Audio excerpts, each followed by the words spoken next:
જય ઈસુ। આજે 21મી ઓક્ટોબર 2025 ગુલાબમાળાના આ મહિનામાં માતા મરિયમના દિવ્ય દર્શન સંદેશમાં આપ સૌને સુસ્વાગત। લૂક 1:38 મરિયમે કહ્યું, હું તો ઈશ્વરની દાસી છું, તારી વાણી મારી વિશે સાચી પડો। દર 15 જાન્યુઆરીએ બાન્યુના માતા મરિયમના તહેવારની ધર્મસભા ઉજવણી કરે છે। બાન્યુમાં થયેલા દર્શનો બેરિંગની ઘટનાઓની નજીકના સમયમાં એક જ દેશ બેલ્જિયમમાં થયા હતા।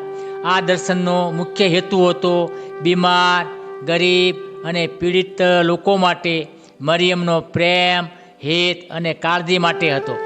તે પોતે ભૂલાયેલા લોકોને મદદ આપવા આવી છે। આ દર્શન લિયેજ પ્રાંતમાં 11 વર્ષની મારિયેટના નાના એકાંતવાળા ઘર પાસે આવેલા બગીચામાં જંગલની નજીક થયું। તે ગરીબ પરિવારની હતી। તેઓ નિયમિતપણે ધર્મજીવન જીવતા ન હતા। તેમની બાળકીને આ દર્શન થયા હતા।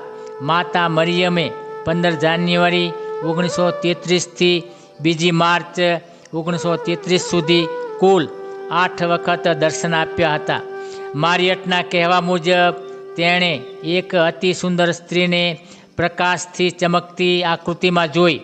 આ સ્ત્રીએ લાંબા સફેદ કપડાં પહેર્યા હતા, કમર પર વાદળી રંગનો પટ્ટો બાંધેલો હતો, તેના જમણા પગ નીચે સોનેરી ગુલાબ હતું અને જમણા હાથમાં રોજરી હતી। જ્યારે મારિયટે પૂછ્યું, તમે કોણ છો? ત્યારે સ્ત્રીએ ઉત્તર આપ્યો, હું ગરીબોની કુંવારી માતા છું। માતાએ મારિયટને એક અજાણ્યા નાના ઝરણા પાસે લઈ ગયા, જે ખાડામાંથી નીકળતું હતું। તેણે કહ્યું, તારા હાથ પાણીમાં ડૂબાડ। આ ઝરણું મેં બનાવ્યું છે, બધા રાજ્યોના બીમાર લોકોને આરામ આપવા માટે બનાવ્યું છે। હું બધાની પીડા હળવી કરવા આવી છું। એમના છેલ્લા દર્શનમાં તેમણે કહ્યું, હું મુક્તિદાતા ઈશ્વરની માતા છું। તમે બધા ખૂબ જ પ્રાર્થના કરજો અને મારા માટે આ જગ્યાએ એક નાનું દેવળ બનાવજો। આ સ્થળ આંતરરાષ્ટ્રીય તીર્થ બન્યું। ત્યાં ખાસ કરીને બીમાર, ગરીબ લોકો માટે સારવાર કેન્દ્ર બની ગયું। ચર્ચે આ ઘટનાઓની ચકાસણી ઘણા સમય સુધી કરી।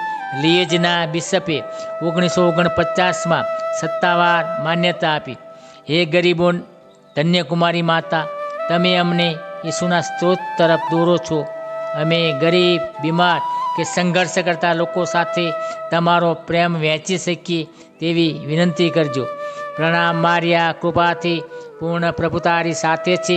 ભાગ્યવંત તું સ્ત્રીઓમાં અને ભાગ્યવંત તારા ઉદરનું ફળ ઈસુ। હે પવિત્ર મારિયા, પરમેશ્વરની માં, અમો પાપીઓને વાસ્તે વિનંતી કર, હમણાં અને અમારા મોતની વખતે। આમીન।